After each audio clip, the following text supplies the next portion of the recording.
So Blake, we had this recent run on the show where we had celebrities open. We had Chuck Taylor, we had Mick Foley.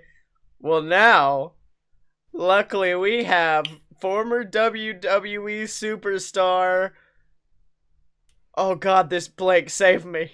Blake, I'm holding up my hand for this hot tag. I want this cold open to be good. Take it. Sin Cara. I think he's still with the company. Let's go with the first Sin Cara. It's just a picture of Sin Cara, and that's it. It's no audio, but you know what? For those of you listening at home, you can't see it, but Sin Cara is on screen right now, and he is just fucking waving. He's so happy about this show. He's got a sign.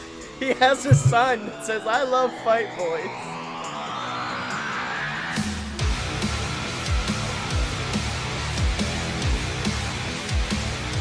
Welcome to Fight Boys, ladies and gentlemen, the weekly podcast about professional and not so professional wrestling. I'm one of your hosts. I'm the Shield Master General himself, Scotty Moore. And I don't know who I am anymore. I've been gone for so long. I've been outside of space and time and wrestling. Yeah. Am I Triple H? Yes. How did you remember? Trips, it's so good to have you on the show. Of course. How could I forget? The cerebral assassin himself, Triple B. Yes, that's me. The B. Blake Blakenson. Our fair boy. I do love the fact that last week at the end of the show, I talked to Dylan. I'm like, man, I can't wait because next week, I did feel bad for Dylan because my thing I learned at the end of the episode was just, I learned that I miss Blake. And I can't wait for next week when finally we've got all the Fight Boys back. At which point, like 2 days later, Dylan texted me and was like, oh yeah, about that. I'm going to be out of state. So you guys are just going to have to fuck off without me. Whoops. Okay, cool, Dylan. Thanks. So yeah, this is a BS cast this week, which means that there's not going to be much wrestling and a whole lot of us making up shit that's not true. I will say, like, did you watch? Because you were at home for Raw this week, weren't you? I was, and we're the worst. This is my first Monday that I'd had in over a month that I didn't get home past 10 o'clock. Yeah, our time. And of course, you celebrated by not watching Monday Night Raw. Well, it was 9 o'clock, and I'd been sitting at my computer for 4 hours. Yeah. Because I was just like, let me catch up on all the things. Mm-hmm. And then I got a message in our chat that Dylan was saying, hey, anybody catching up on Raw? That was interesting. To which point I realized, oh, it's Monday. Yeah. Wrestling happens. Now, I will say, my favorite fucking thing to ever happen in all of existence happened at the end of the show, because they had that triple threat with Sammy, Finn, and Roman. And, of course, I'm sitting here like, well, Roman's probably going to fight Brock again because they got to resolve that dumb fucking storyline. So they I'm have going to have 3 matches now. Yeah, so I'm like, okay, it's going to be Finn. I'm going to say it's Finn. Blake, even when he didn't win, Roman syndrome was like in full bloom. Because there was a solid, 3 to 4 minute period of that match where it's nothing but Finn and Sammy beating the shit out of Roman. Like, they take him into the audience, and, Sammy gives him a haluva kick into, the producer's area, and then Finn jumps crushed up. A small child. Yeah, then Finn jumps up, hits a coup de grace, 2 finishers in a row. Roughly 3 or 4 minutes later, Roman is back in the match and beating the shit out of Sammy. Well, see, that's the thing. Roman, as long as he has his 4-minute power nap, yeah, he's okay. See, I really like where they're taking Roman, because it's somewhat interesting, because now it's just, I'm supposed to be champion and I'm real pissed about it. If you watch, Roman during that match looked like a caged animal that had just been unleashed. He just beat the shit out of everybody. I'm like, I could get behind this. I can get behind Angry Boy Roman just on his quest to get the title back. Yeah, they just won't commit to Yeah, it. yeah. Because like even I think I told you guys this, the Backlash main event, which should have been Shinsuke not or Shinsuke AJ, but after I saw Shinsuke AJ, I'm happy it wasn't. But Hmm. Roman and Joe, that was a good fucking match, dude. Like I realized because I was watching Backlash with my girlfriend who is not a wrestling fan, and I realized that when you're watching wrestling with a non-wrestling fan, you get this kind of pride and also fear of just please let this be decent. Please, I cannot let them see that this is what I watch. And Yes. and so Joe Reigns was good because I was like, I think she can get behind this. This is good. Surprise! The one that got her out of her seat the most though was Hmm. Carmella versus Charlotte Interesting. because Carmella is like she's getting on Alexa Bliss's level of annoying, but like Alexa at least seems smart, whereas Carmella is just this annoying motherfucker. Like she is pulling the Paul Heyman, my client Ah. beat Brock Lesnar in the main event of WrestleMania, except instead it's just I beat Charlotte Flair. I beat Charlotte Flair, and it's nothing but that. And I remember watching it like I want Charlotte to murder this woman. And like I remember Emily behind me like jumping up and actually laughing at bits of the match when Charlotte dove in and started beating up Carmel, and I'm like, "Good. They're getting it. I like this." Nice, This is nice. also the match where I realized where the fuck has everyone been when it comes to Charlotte? Because I'm including myself in this. Charlotte's probably the best fucking women's wrestler of all time. I am not lying. Charlotte is so damn good, but no one hops on that bandwagon. That's because it's taken Charlotte a long time to get as good as she has. She's always been super athletic, Yeah, but even in like a lot of her earlier matches, especially before she moved to the main roster, yeah. she had some really fantastic stuff, but it was always because of who she was facing. Well, I think At it's this that. point, I think she's finally evolved to be more of a ring general and just be able to use her own athletic talents to just be Yeah. like, yeah, I'm real fucking good too. Well, not only that, I think it's also because like she didn't have. I mean, she had a character, but the character was my dad is Ric Flair, and that was enough for people to be Yep. like, all right, she's pulling off the whole I'm related to Flair thing. I don't like it, which is why like I Yeah, got it's never the smartest decision to be like, I'm just like X, yeah, yeah, yeah. especially when you're related to them. Because like you had Sasha who had the boss, and that was a badass thing. You had Becky who was a fucking everyone's mama. Everyone loves Miss Becky and her quinoa. And then you had Bailey who was just at least in NXT adorable as shit and just a lovable underdog. Mm-hmm. And then you had Charlotte who was just like my daddy's Ric Flair. How you Woo! doing today? And so I think that's why she wasn't able to catch on. But God, Mhm. she's so good. Another thing that I think I like about Charlotte, and this is something that was brought up on the Shane, Kurt Angle, and AJ episode of Table for Three, and the reason that Kurt says that AJ is probably one of the best wrestlers of this generation is because he's always willing to learn and adapt, and he's good at that. And Yeah. I think Charlotte has been able to do that a lot better than Mm-hmm. a lot of other women wrestlers who have moved up to the main roster. Yeah. Not only that though, dude. Like I just love like some of the little bit of saltiness she has. Mostly all capitalized during her WrestleMania main event, which I openly like stood up in my chair and applauded for. Everyone else is like, "Why are you so happy?" I'm like, "Cause she is basically telling Triple H to suck her non-existent dick with his entrance." I It will is, also yeah, I will say that like that character growth is really really important for any wrestler. yeah, Like yeah, you yeah. can see what will make a good wrestler great is if their character develops any. Good Lord, you need that. Are you referring to another member of the roster whose only character growth right now is I'm a madman and I want to beat up Sam Zayn?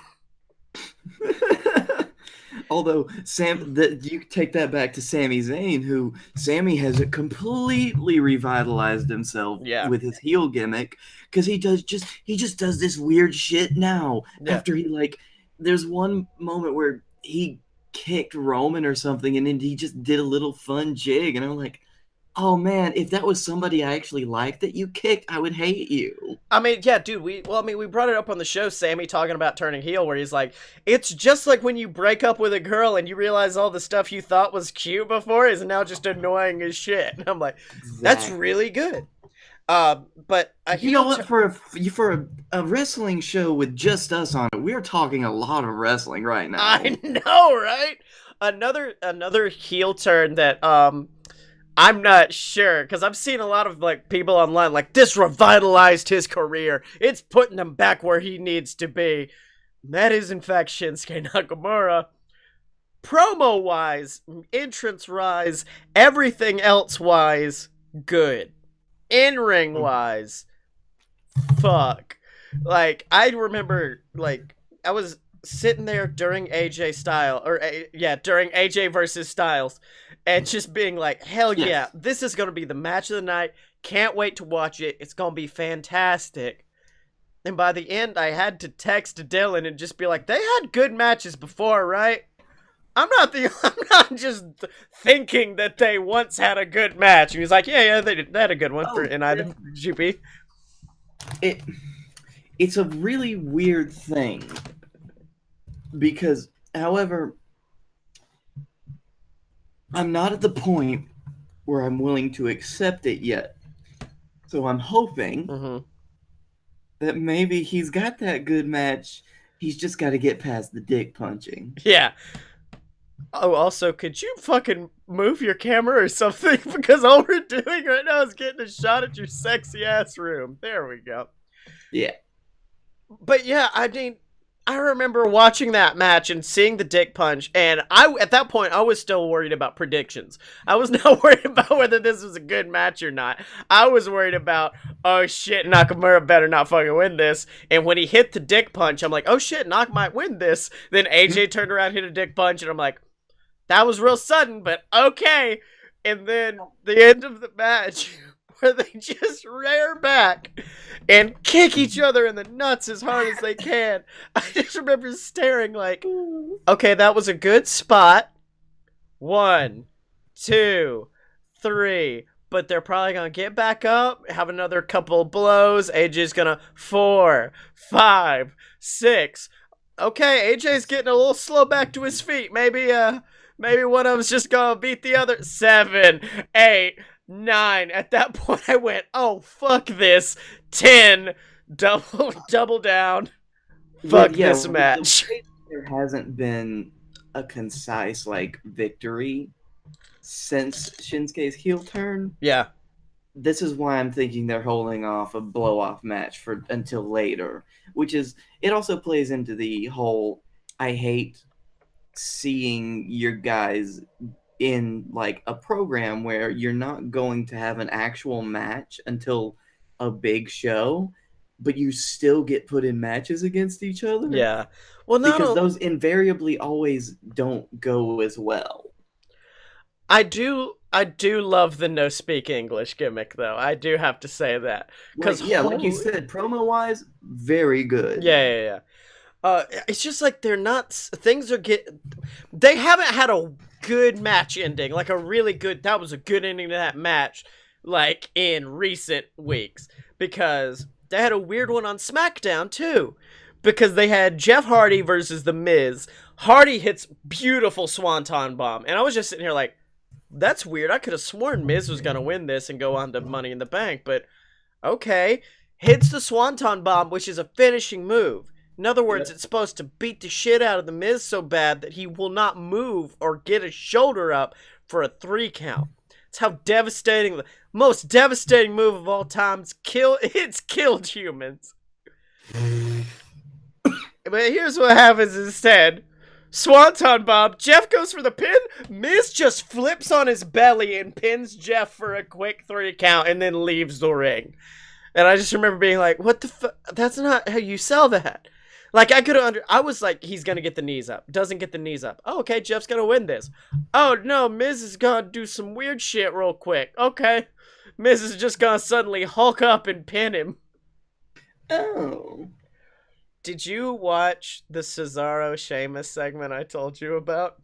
No, I know you told me about it, but I didn't get home until after SmackDown was over. Oh man, like I remember hearing about the Bar like becoming like a real tag team and not a we were 2 guys that got thrown together tag team, and I'm like, okay, that's cool, I guess, but I never really got behind them. Like I saw the segment where they beat a bunch of dudes up in a bar, and I was like, that's cool, that's some APA shit. Mm-hmm. Tonight is they got better consistently after that until they kept losing. Tonight, well, hold on. They even brought that shit up because Corey Graves, like, because you know they were playing the angle of Xavier Woods beat Sheamus and all that, and Corey Graves was just like, or was it? It was one of them. We're just like, these are the men that got beat by Braun Strowman and a 10-year-old. They could probably lose this match. And then I was just sitting there like, wow, way to really bring up how hard of a burial that was, buddy. Mm-hmm. But my favorite moment was a backstage segment where Sheamus is upset about losing to Xavier Woods, and you see him pacing and just kind of munching on something.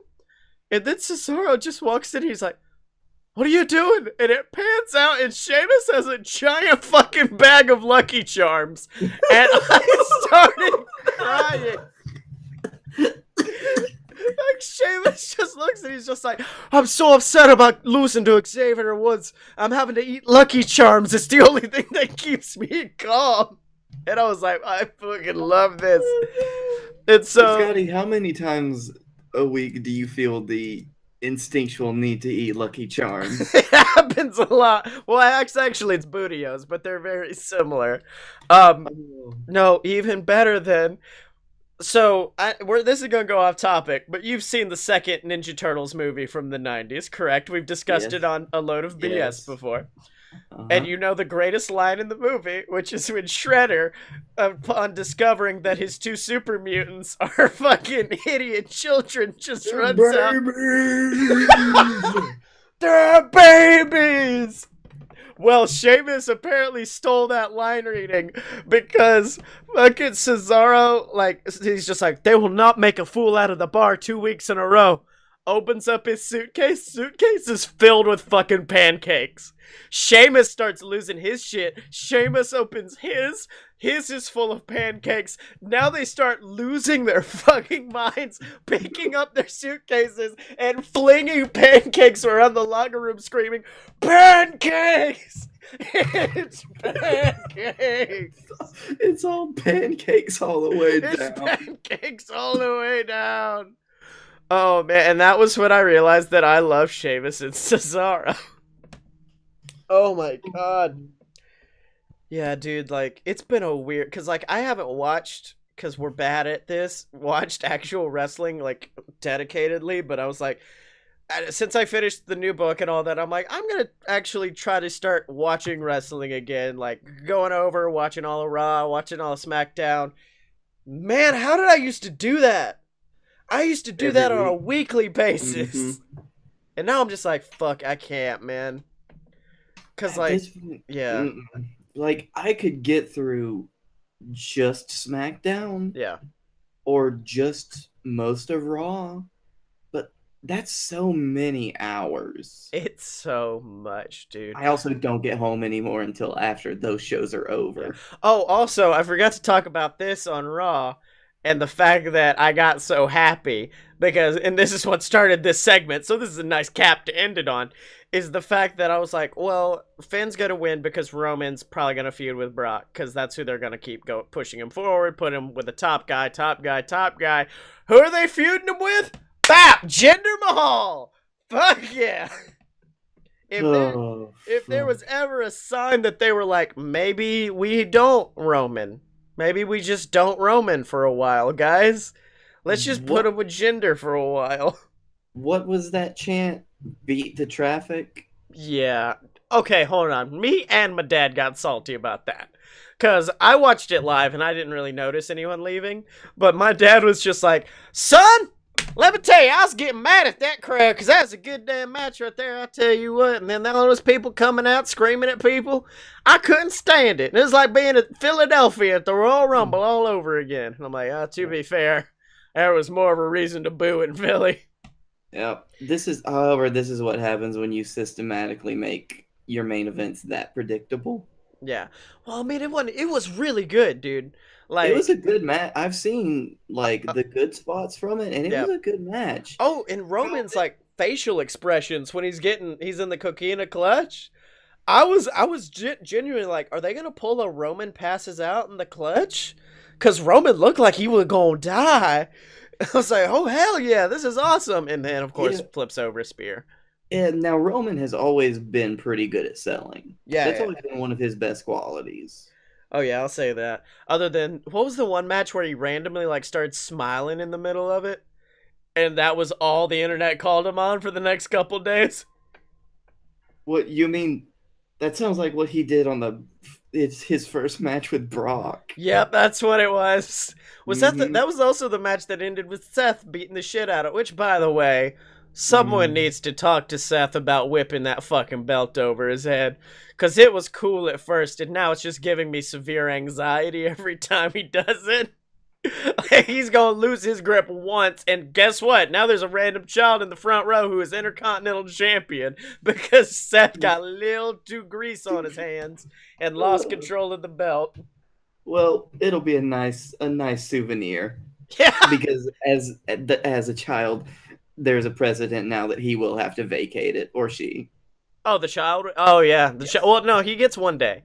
He gets a day, then he comes back the next day, and it's just like, I'm in fourth. Oh, well, Braun has to come with him, obviously, as the official child saint of the WWE. Oh, God.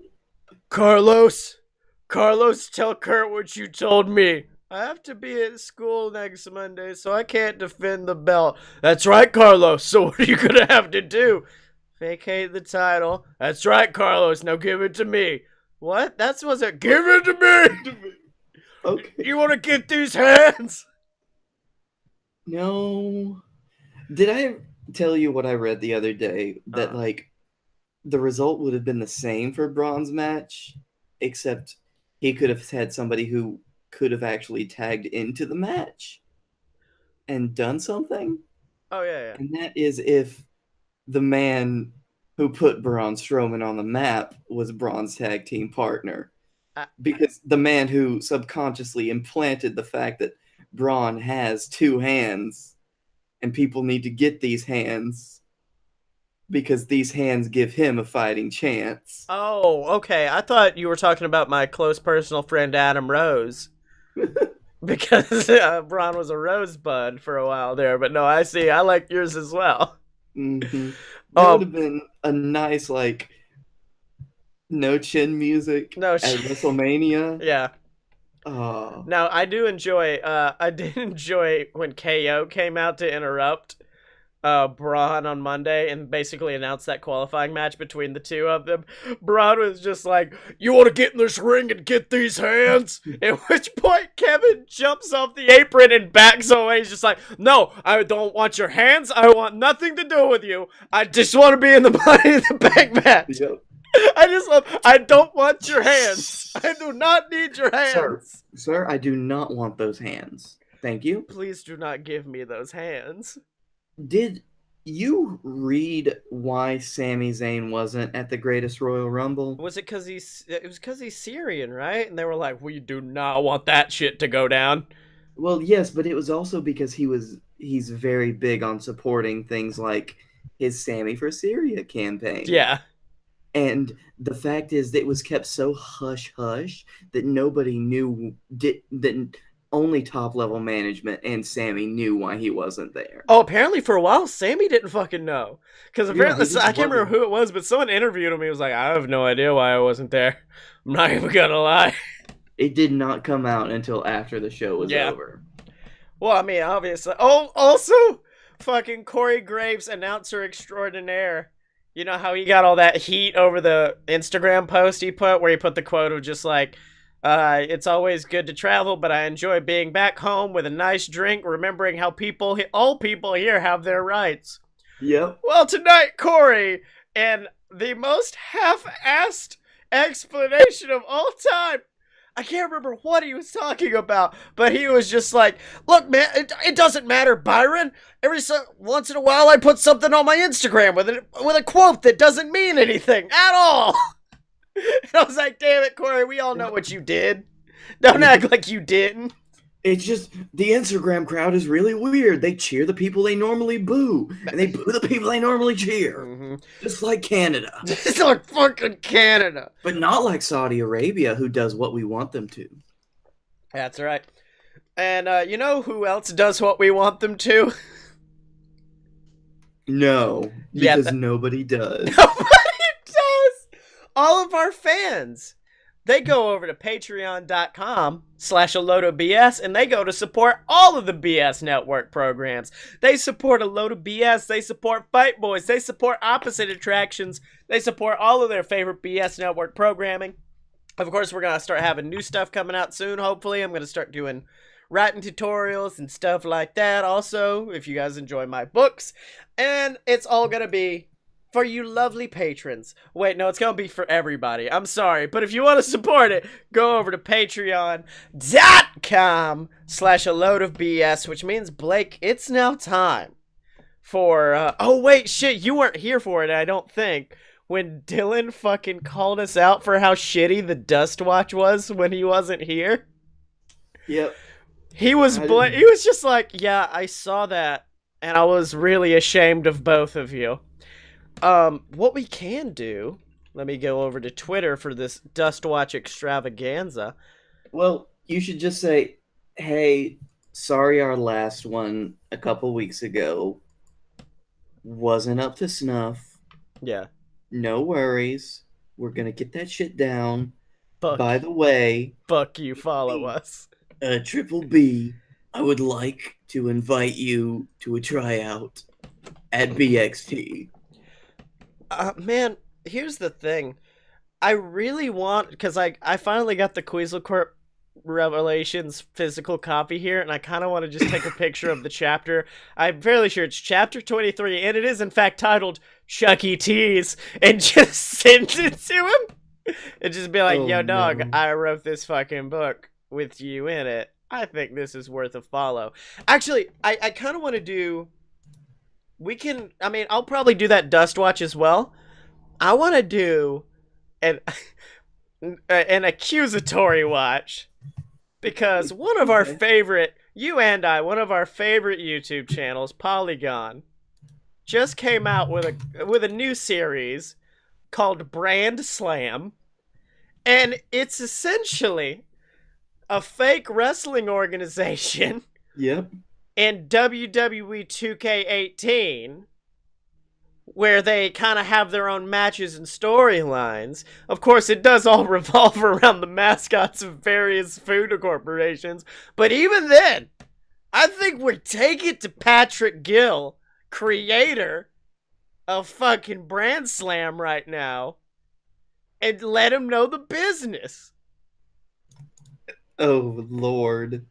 So... this is all coming straight from the Blake's mouth. Tell me what I gotta say. Listen up, kid. Listen up, kid. You have no idea the world you've been stepping in. The world you're stepping in. Should we make sure he knows what the fucking... what were you talking about? Nope. I'm sorry, I have to with this hashtag Brand Slam business. This is JWF territory. You can't. The world of WWK18 simulations. Yep. You're not a real brand stealing wrestling federation until you get the guy is JWF territory. If you want the crown, you can come take it from former JWF celebrity champion Guy Fieri. Signed, Guy Fieri. Guy versus your Grand Slam champion. Book it. Oh, wow, we've hit that 280. So listen. So listen up at Patrick. I'm sorry, we do have to probably include his handle or else we just tweeted out this rank. You have no idea the world you're stepping in with this Grand Slam business. The world of 2K18 pay-per-view simulations is JWF territory. If you want the crown, you can come take it from former JWF's Guy versus your Grand Slam champion in a... What would be a food-based pay-per-view match? In a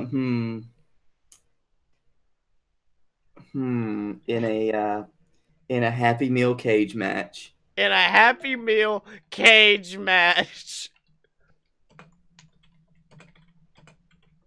Also, ask Sexy Chucky T to follow us. We've already broken the limit, dude. I'm having to do 2 separate tweets. Grand Slam champion in a Happy Meal steel cage match. Book it. Also, we actually truly respect your work. Please get Chucky T to follow us. Also, we actually truly respect your work and love what you do for the wrestling gaming community. It just gets real sweet at the end. Hashtag follow the Toad. No, hashtag retweet the Toad. Hashtag does Pat watch. I don't know what's happening anymore. Hashtag DM us for an explanation. I can't read if anything I'm writing is actually right. That's fine.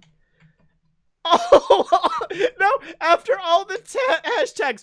Oh, also, at Sexy Chucky T should follow us. Oh, I like this one. Hashtag Secret Dust Watch. Oh, I'm if we didn't use his... Oh, wait, okay, hold on a second. I'm gonna do this. I'm having to add a second tweet to it. Oh boy. I think, shit, okay. There we go. The fucking world's longest dust watch. And it's... Oh my god. I feel like we might actually get a reply from Pat. The rest, however, might not be that good at all. Yeah. Actually, if he does ask, just send him to this episode. Because... Like a timestamp of this is what's going on. We're sorry. We also do the thing you do. If you want help with it, I can do cool arenas and stuff. Well, I really just like, because I feel like this is such a good actual wrestling podcast episode. Oh yeah, this is such a good show. We're so quality. We just spent 5 minutes composing a tweet to Polygon's lead video editor. Look, we spent 30 minutes talking about shit. Now, Blake, I feel like there may be a problem if we send Patrick to the JWF, and that's Patrick's co-host on Brand Slam, also known as Griffin McElroy, may also have a look at the run that Griffin Clouds had as JWF champion and sue us for libel.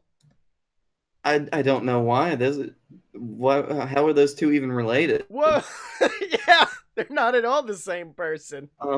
Also, he doesn't work there anymore. Yeah, fuck that guy. It's fuck fine. that guy we love so much. So, speaking of love, I think I have a new love, but not in a good way. Oh, no.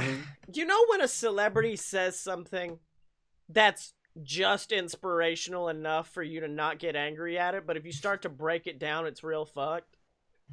Yes, that's mostly what celebrities do Like, I nowadays. remember I once heard a story about Kanye, and this was before Kanye became Kanye.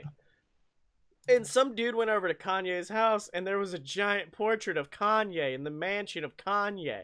So he was looking at like two Kanyes, big Kanye and little Kanye. And he's like, "I'm sorry, I'm gonna have to say the word Kanye again. Kanye, what's up with the giant thing?" And he just turns to him. He's like, "Hey man, if you're not a fan of yourself, who will be?" And I'm like, "That's really inspirational. That also could probably lead to you being a fucking psychopath who only cares about yourself and yells at people at TMZ." Like Kanye. Kanye. And so, the name of this episode is definitely Kanye Boyz. So Ronda Rousey, totally unrelated to what I was just talking about. She's a doomsday prepper, but not for normal reasons. Oh no. Have you not read this? Okay. I'm not. So normal people with doomsday prepping, they're just like, I want to make sure I can rebuild the world. I want to last through this. I want to live on past that. Well, Rhonda has her own reasons. "I'm a big doomsday prepper," Rousey recently said during a public discussion with Peter Berg. "I think of it as a very positive outlook on the world. Man. The fucking concept that we all gonna die, that's a real positive outlook on the world. Some people think it's negative, but I think, as a self-proclaimed genetic cream of the crop such as I am, I owe it to humanity to survive the end of the world. It's my responsibility. Instead of my apocalypse plan being a handle of alcohol and maybe tears, which is a lot of people's plan, I'm like, I'm gonna make it. If anyone's gonna make it, I'm gonna make it." Damn, Rhonda. It's really inspirational at first. But then you remember that Rhonda referred to herself as the self-proclaimed genetic cream of the crop, which sounds like a Scott Steiner promo. Well, I was just saying somewhere Macho is just like you see the mummified hand of Macho Man Randy Savage just stick out of the ground going, someone's stepping. Someone's stepping. I do enjoy this concept as well. Rousey and her husband raise goats because they are the perfect doomsday animal. And that's my new favorite sentence of all time I've ever said. Well, yeah, they eat the radiation. Couple of fucking rad roaches pimp up on a goat. Goat don't give a shit. Goat punches him in the face with his feet. Rad goats. Rad goats. And it's not referring to radiation. It's two words. They're just really rad goats. Copy. They're really cool dudes. Yep. Oh, what is happening? I just got really scared for a minute because I saw a fucking reply to the tweet we sent out, but it was just the tweet I had to send after that tweet. Oh. So thank God Pat didn't yell at us. I thought you Pat, were saying... we're so sorry. I thought you were saying, I looked at that tweet. We got blocked. We got blocked by Pat Gill. Hold on. I'm just going to keep searching Patrick Gill to see, just to make sure. In other news of former undefeated female professional wrestlers, where's Asuka? I don't know. I was going to bring this up earlier when we were talking about Carmella and Charlotte. Where's Asuka been? She's been with all my hopes and dreams. Yeah. Dead. So, Blake, where's Asuka? It was something I realized tonight because it was Becky versus Mandy Rose and Sonya Deville. Mm-hmm. And I was just sitting there just staring like, where's Asuka? What happened to her? Because apparently Ronda missed it for like a reason this week. I can't remember what it was. But yeah, Ronda missed the show like on purpose. But as far as Asuka, they're just like, let's leave her off until we can bring her back on with a Funaki gimmick. Yeah, and hopefully no one remembers. See, this right now, Asuka's place in the card is "We have nothing for you," Yeah. Well, and it man, makes me sad. yeah, it was a thing of just like I remember everyone being like, she lost. She lost her streak and now she's gonna be fucked to hell. And I'm like, no, because I am persistent in my faith of the WWE, which some may call me a fool for, but that's also why we have Dylan, who has no faith in the WWE, and you're that happy medium. That's really the vibe Yes. this show gives off. If But it helps, I would call you crazy. thank you. And I was like, no. They'll keep Asuka kind of dominant. They'll put her on the show, have her go after Carmella next, maybe, and that will be a great thing. Oh no, that's not what's happening. All right, so welcome back, Blake. You totally didn't just disappear. Yeah. Yeah, the sorrow of my electricity in this house fucking sucks. It's bad. Yeah, but you know what's not bad, Blake? JWF? Well, not only that, all of the JWF merchandise you can get over at merch.alodapurebs.com. We got shirts for all your favorite BS network programs. We got a load of BS shirts. We got opposite attraction merch, just BS network stuff in general. And then, of course, Fight Boys merch. We got shirts letting people know if you're a fight boy or a fight girl, stuff with a Fight Boys logo, a Fight Effin' Boys shirt that Scott Moore wore on the latest episode of JWF Best Pay-Per-View Ever. And then, of course, we got shirts for all your favorite JWF superstars. We got the brand new Scotty Moore shirt. We got the brand new Blake Tanner shirt. Shirts for the Dylan, shirts for the Rat Ascension, shirts for all your favorites. Captain Tibbs has a shirt all over at merch.alodapurebs.com in the Fight Boys section. Is it weird to refer to ourselves in the third person if we're referring to the JWF superstar? I don't know what you mean. Blake Tanner and Scotty Moore, the JWF superstars, two very different people. Okay, those aren't that bad, but calling my dad Scott Moore felt real bad. I was like, nope, it's just dad. Oh. Dad. Dee. Dee. But of course, Blake, that means it's time, my boy. It's time to turn it over to Silver Spoon and the returning hero, Captain Tibbs, for a brand new episode of JWF Monday Night War. Welcome, ladies and gentlemen, to JWF Monday Night War. I am your host, Silver Spoon, joined as always, or at least after these past 2 weeks, finally making his return is, of course, the owner of the JWF, my compatriot here at the announce table, and of course, one good son of a bitch, it's Captain Tibbs. Hey, Sills, it's great to be back, bud. That's right, of course. I mean, you did make your triumphant return to the commentary table at the world's best pay-per-view, but it's your first Monday Night War back. I mean, how you feeling, buddy? Feeling pretty good, rested, relaxed. I've been on an adventure. That's I've right. spanned the globe. I have crossed the continents. Went to Atlantis. Now, wait, hold on. Atlantis or Atlanta? No, the underwater one. So Atlanta. Okay, so of course, Tibbs. No, that's Florida. Oh, I'm sorry. Now, of course, you've been gone for a while, and you've been telling me you've gotten some ideas. Some ideas for this next upcoming pay-per-view. So, I mean, why don't you...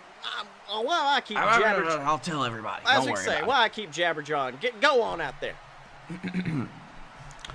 Ladies and gentlemen, boys and girls, friends, lovers, compatriots of all ages, welcome to JWF Monday Night War. It's war, but I wanted to roar with it.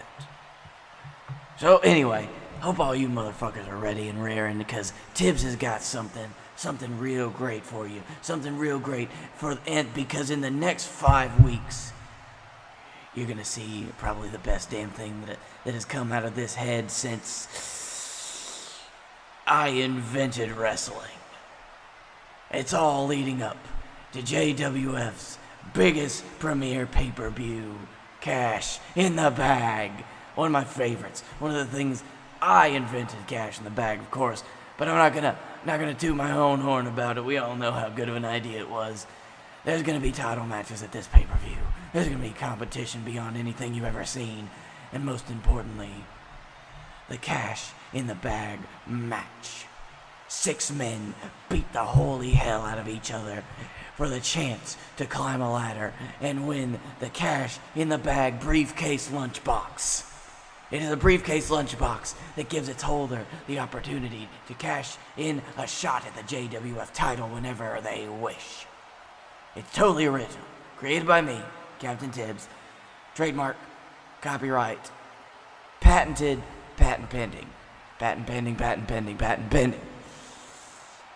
But the one thing that I do know, whether or not I own the copyright or the ability to patent that, is that it is going to be absolute and utter mayhem. But the thing that we don't know is we don't know who's going to be in the match yet. So that's why, over the next 5 weeks, we're going to have everything from qualifying matches, tournament style. We're going to finally see who the best of the best in the JWF is and who needs to take that. Oh, and well, ladies and gentlemen, I mean, this is an absolutely shock. I didn't think we'd ever see this man. Of course, we saw him at the Regal Rumble this year, but we just thought he was a featured player. Surprise, it's JXT Superstar, of course, our developmental territory. It's AJ Steele, one of the breakout stars of the JXT, and it looks like that he's here and he's got something to say to Captain Tibbs. So wait just a minute. You say that you want the best of the best for Cash in the Bag, Tibbs? You want the greatest that this company has to offer? Then look no further than what's in front of you, because this body of steel is going to be the next Cash in the Bag champion. You see, Tibbs, I'm a man who appreciates a good opportunity. I took the opportunity to make my debut at one of the greatest Regal Rumbles of all time. I took the opportunity to outlast several other men and be one of the last men standing in that match. Why? Because I wake up every morning, I eat red meat, I lay on top of my wife, and then I train. I train for hours at a time to build this body of steel, and that's why I demand you put me in that match. All right, mister, I was in that match, and I'm fairly certain that I've never met you before in my life, but if what you say is true, then in my opinion, not wasting an opportunity doesn't mean coming in third place at the Regal Rumble. It means winning it. And to be frank, I didn't win the thing either, but that's fair. I got what I needed to do done. Neither here nor there. Because you know what, Mr. Steele? Mr. AJ Steele with the body of steel, yes. Okay, you're right. I've never seen you before, but I'm pretty sure you work hard. I'm pretty sure you play hard. You are the guy that does the endorsements, right? Ah, that's right, of course. AJ's Special Dick Pills. Perfect for male vitality, performance, hair growth, whatever you need. Get yours now if you want to build a body of steel like this man. All right, I get it. I get it. Please stop. I'm not going to have you promoting things on my show if you haven't paid me for it. We can talk about that later. But you know what? Seeing you come out here for the first time in my life, I see something in you, Mr. Steele. I see a superstar waiting for his big moment. And Tibbs is never wrong about somebody who's gonna have a big moment.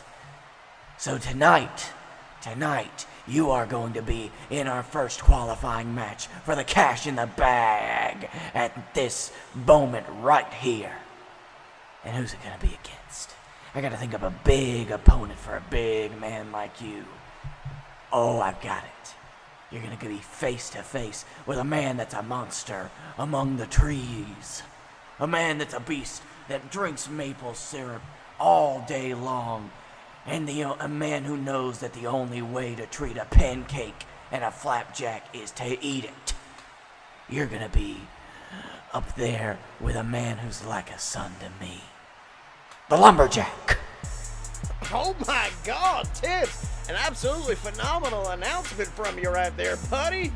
I mean, of course, you're talking about the Lumberjack being like a son to you. You do know you actually have a son, right? Canada. I know I love him very much, but I could have more than one. Oh, all right, Tibbs. Well, I hear you talking And about. I do. Oh, okay. Well, of course, I hear you talking about this qualifying match for the Cash in the Bag. Of course, as we know, the Cash in the Bag match, 6 men enter the ring, and they work to climb that title for that Cash in the Bag briefcase, which will give them a shot at the JWF title holder, who, of course, as of right now is Blake Tanner. But Tibbs, of course, at the end of the world's best pay-per-view, you announced that there is a new #1 contender, and his name is Scotty Moore. I mean, do you remember that? You were a bit off during the ending there. What happened? Well, apparently, I mean, I've looked at the playbacks numerous times. I asked you, does Scotty Moore deserve another title shot? And you did, in fact, say yes. You gave Scotty Moore a title shot. Was this when I was leaving? Because I wasn't really paying attention.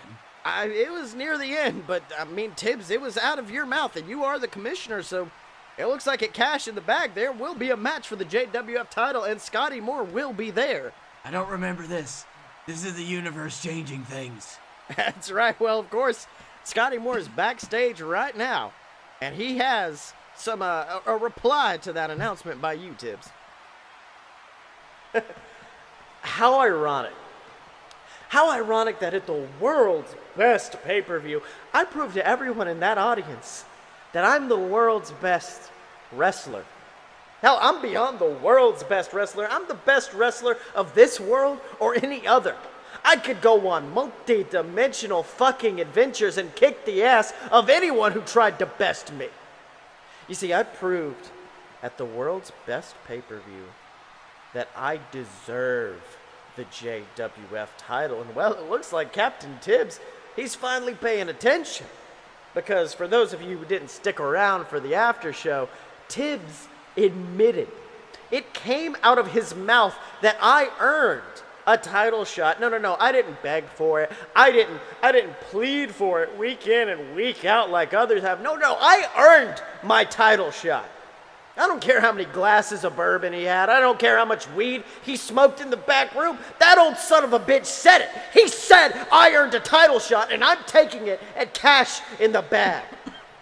You see, Captain Tibbs has finally realized that he's been putting all of his eggs in the wrong basket for far too long. You see, Captain Tibbs put all of his faith in Blake Tanner, all of his hopes in Blake Tanner.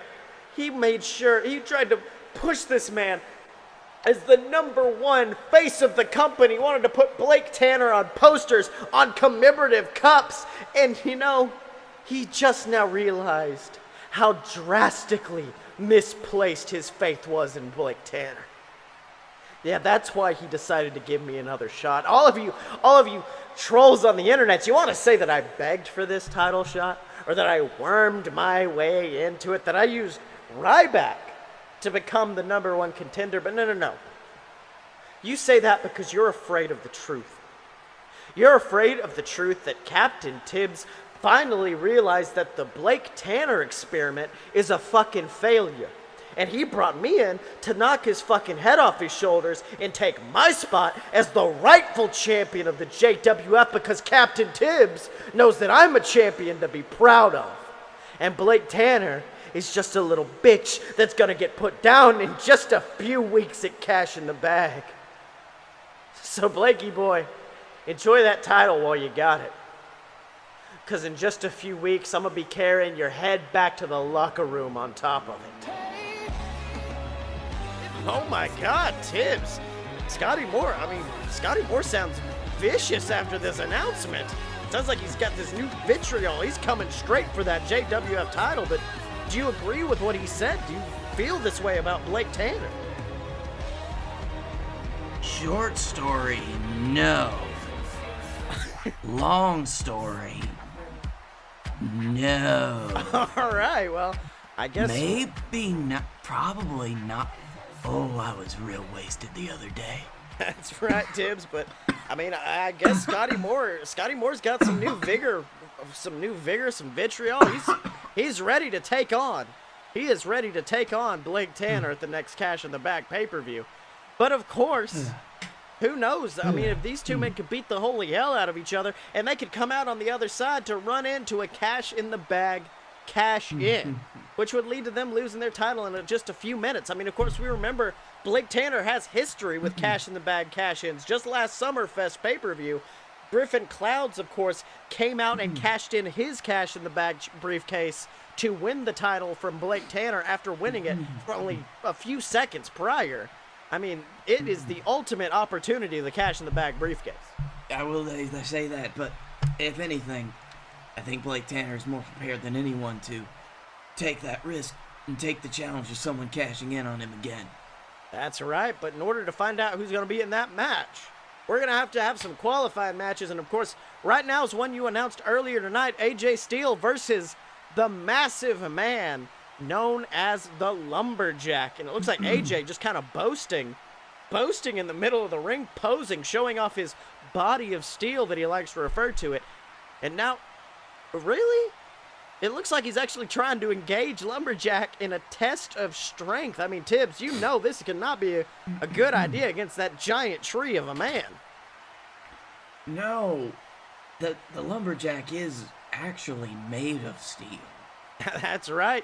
And it looks like the Lumberjack quickly showing it as he's rending the wrists of AJ Styles backwards, pushing him to the ground, nearly breaking the wrists of the former JXT superstar. Oh, but wait! AJ kicking the legs out from underneath the Lumberjack, sending him down to his knees.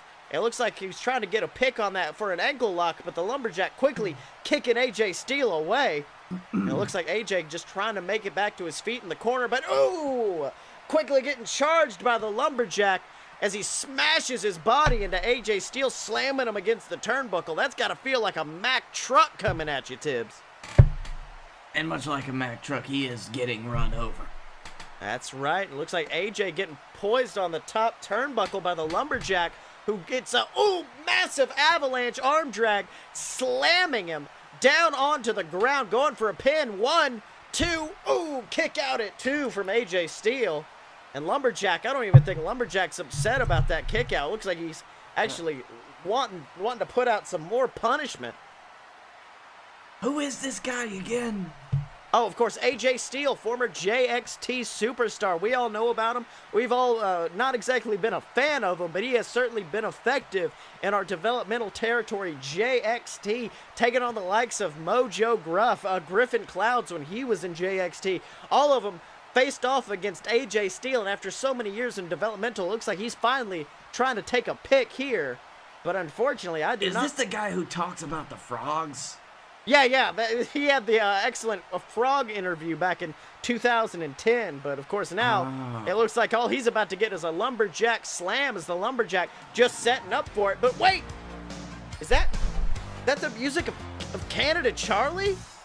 The JWF Captain's Champion coming out to the ring. He does not look happy with a Lumberjack rushing onto the apron. It looks like the Lumberjack trying to chase him off.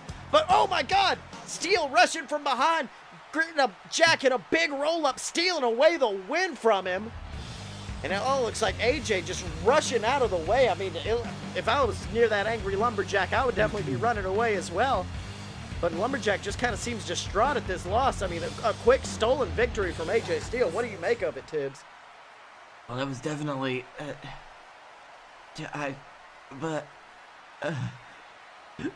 not like this. That's right, but wait, Lumberjack just shaking his head as he turns into the ring. But oh my God! Canada Charlie rushing him with the Captain's Championship, slamming it into the face of the Lumberjack.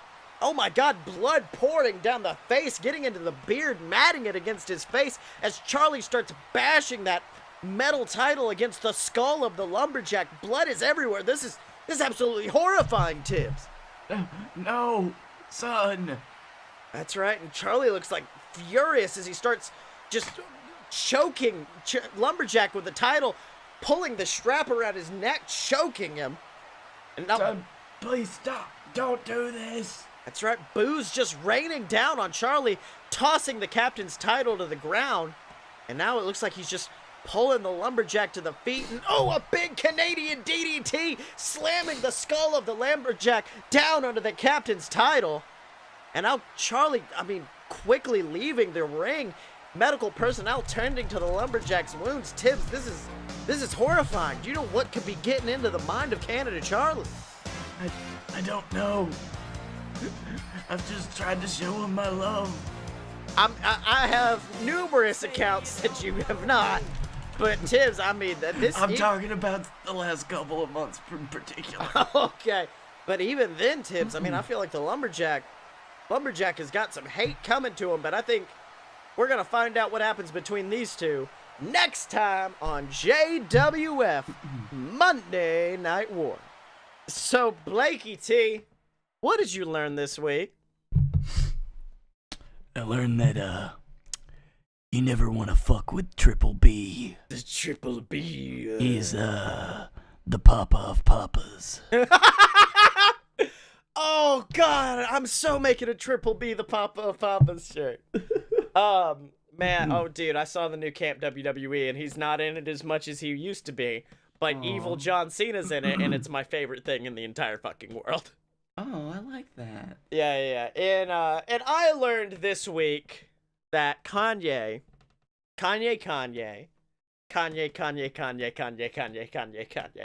This is America. Oh, shit. Okay. Weird remix at the end there. Blake, where can they find you on the internet? You can find me at Blake A. Tanner on the Twitter. The same in Instagram, I guess. I don't post it on that, but I got pictures of me. You can find me doing this podcast and a load of BS on our Twitch streaming channel. You can also find me at the Darkroom Vidya. That is DarkroomVidya on YouTube and now on Twitch. Yep. And you can also find him having a throat lozenge for how badly Tibbs destroyed his voice. Which is really weird. Tibbs just comes in and punches me in the throat while he's talking. Well, that's how he gets your chair in front of the microphone. He just rushes in and and you can find me on Twitter at ScottyMo. That's ScottyMo. Make sure to buy all my books on Amazon. The entire Queasel Corp series. The trilogy is complete, ladies and gentlemen. Queasel Corp Revelations came back last Monday. It's getting a lot of good reviews. I'm really excited, and I hope you guys would be excited to read it as well. And then, of course, BS versus the Gods, the book where me and Blake defeat Grecian gods because we're total badasses, and we totally don't just fucking luck out most of the time. And then, of course, make sure to check out all the other BS Network programs wherever good podcasts are sold. A Load of BS, the show where me and Blake are, it's really just drinking whiskey, making a podcast, being dicks. And then, of course, Opposite Attractions. We're about to start Season 3. Make sure to subscribe to our Twitch channel if you want to watch us record it live this Wednesday. It's our show where we try to build our own theme park. So make sure to check that out, ladies and gentlemen. Make sure to, of course, go buy our merch over at merch.aloadofpurebs.com. And as always, ladies and gentlemen, you can find us at aloadofpurebs.com. Step up to the merch table at merch.aloadofpurebs.com. Donate to the Patreon. Find us on Facebook. Subscribe on YouTube. And remember to follow us on Twitter at Fight Boys Show Chuck Taylor. Because when you're a fight boy, you're a fight boy for life.